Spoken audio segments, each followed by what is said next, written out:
24 दिसंबर 1945 Christmas ewe के दिन America के वेस्ट वर्जीनिया में जॉर्ज और जेनी सॉडर अपने 10 बच्चों के साथ अपने घर में क्रिसमस का जश्न मना रहे थे। ये सॉडर फैमिली जो छुट्टियां मनाने निकली थी, इन्हें इस बात का जरा भी अंदाजा नहीं था कि आज की रात इस हंसते खेलते परिवार के लिए एक कभी ना खत्म होने वाली रात होने वाली है। और सॉडर फैमिली आने वाले दशकों तक पूरी दुनिया के लिए और खुद इस सॉडर फैमिली मेंबर्स के लिए एक अनसॉल्वेबल पजल बनकर रहने वाला है। एक ऐसी कॉन्स्पिरेसी, एक ऐसी भयानक आग जो न केवल उनके घर को राख में बदलने वाली थी, बल्कि उनकी खुशहाल जिंदगी और उनके 5 बच्चों को भी उनसे हमेशा के लिए छीनने वाली थी।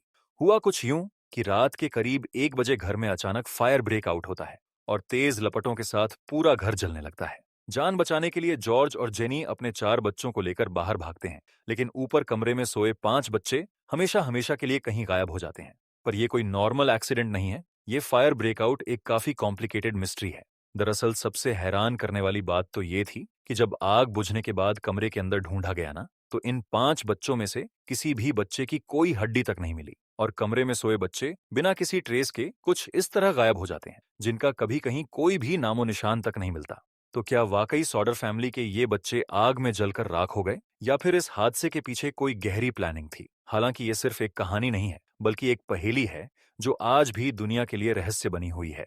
तो बात दरअसल यूं है कि सॉडर फैमिली अपनी सोसाइटी के काफी अमीर और रेस्पेक्टेड लोगों में शामिल थे। जॉर्ज सॉडर एक हार्ड वर्किंग इटालियन इमिग्रेंट थे और जब वो 13 साल के थे तभी इटली से यूएसए इमिग्रेट हो यहाँ आकर बस गए। जॉर्ज ने अपनी एक ट्रकिंग कंपनी शुरू की और 1922 में जेनी सिप्रियानी से शादी कर ली और जल्दी ही इनकी जो कंपनी थी वो सिग्निफिकेंट तरक्की कर गई। इसके बाद सॉडर्स फेयटविले नॉर्थ कैरोलिना से कुछ ही दूरी पर सेटल हो गए और बहुत जल्दी सॉडर फैमिली वहां की one of the most rich, respected, powerful families की लिस्ट में आ चुकी थी। लेकिन जॉर्ज सॉडर काफी ओपिनियनेटेड इंसान थे। वो अपनी स्ट्रॉन्ग और हार्श ओपिनियंस एक्सप्रेस करने से कभी पीछे नहीं हटते थे। Particularly Italian dictator Benito Mussolini के खिलाफ जॉर्ज अपने स्ट्रॉन्ग ओपिनियन खुल्लम खुल्ला एक्सप्रेस करते थे, जिसकी वजह से इटालियन इमिग्रेंट कम्युनिटी में कई लोग उन्हें बिल्कुल भी पसंद नहीं करते थे। खैर, सॉडर फैमिली आपस में एक दूसरे से बहुत प्यार करते थे। जॉर्ज ट्रकिंग का बिजनेस करते थे और उनकी वाइफ जेनी एक डेडिकेटेड हाउसवाइफ थी जो अपने बच्चों को प्यार और डिसिप्लिन के साथ उन्हें संभालती और केयर करती थी। तो 24 दिसंबर 1945 की शाम पूरी सॉडर फैमिली एक साथ क्रिसमस ट्री और घर के डेकोरेशन को सेलिब्रेट कर रहे थे और कल यानी कि क्रिसमस के लिए काफी एक्साइटेड थे।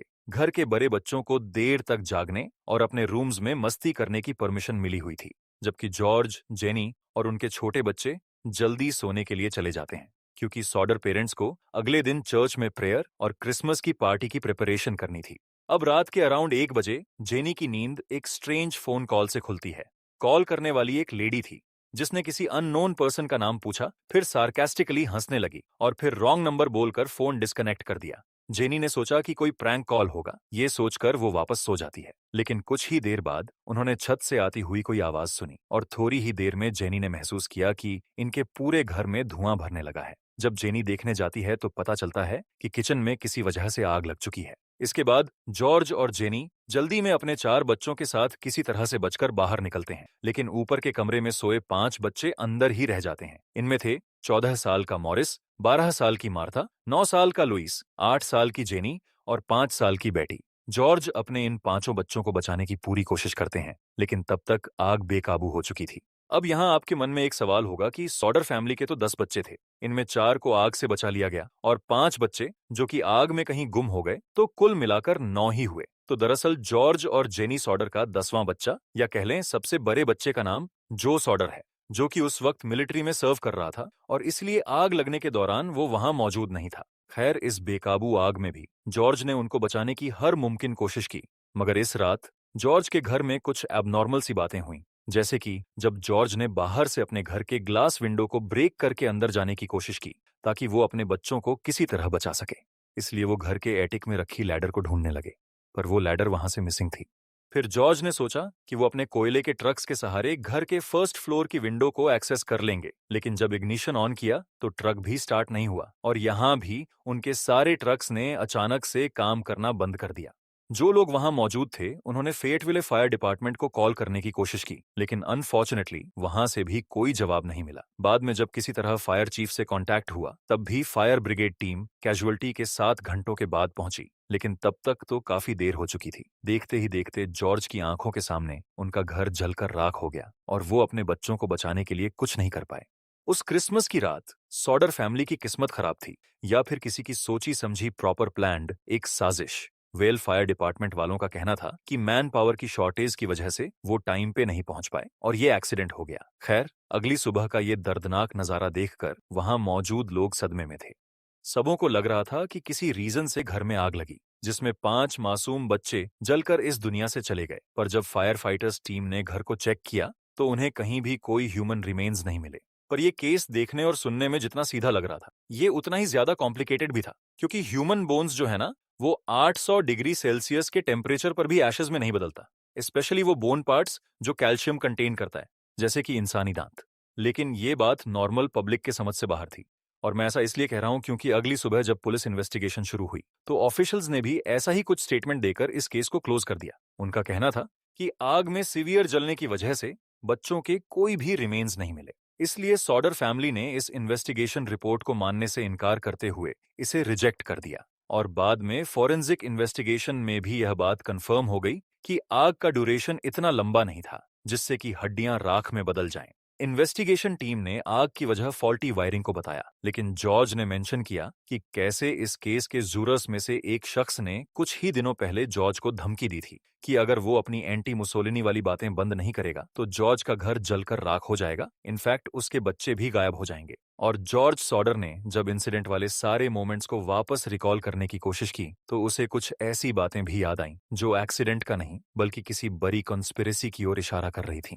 जैसे कि आग लगने के वक्त जब जॉर्ज ने फायर ब्रिगेड को कॉल करने के लिए फोन उठाया तो उसकी वायर कटी हुई थी। और ये बात इन्वेस्टिगेशन में भी प्रूव हुई कि वाकई सॉडर के घर की फोन लाइन को बाहर से ही किसी ने इंटेंशनली बड़ी ही सफाई से काटा था। बाद में जेनी सॉडर को याद आया कि 12:30 बजे उनके घर का फोन बजा था और दूसरी तरफ कोई वियर्ड लेडी थी जो सार्कास्टिकली हंस रही थी और बाद में रॉन्ग नंबर बोलकर कॉल डिस्कनेक्ट कर दिया था। इसलिए अगर 1 बजे फोन लाइन कटी हुई थी तो मतलब ये हुआ कि फोन लाइन आग लगने से सिर्फ आधे घंटे पहले ही काटी गई थी। उस स्ट्रेंज फोन कॉल और इस आग लगने से बस कुछ मिनटों पहले ही जेनी को छत पर कुछ गिरने की भी आवाज सुनाई दी थी और उसके महज कुछ ही मिनटों के बाद उसे धुएं की स्मेल महसूस हुई।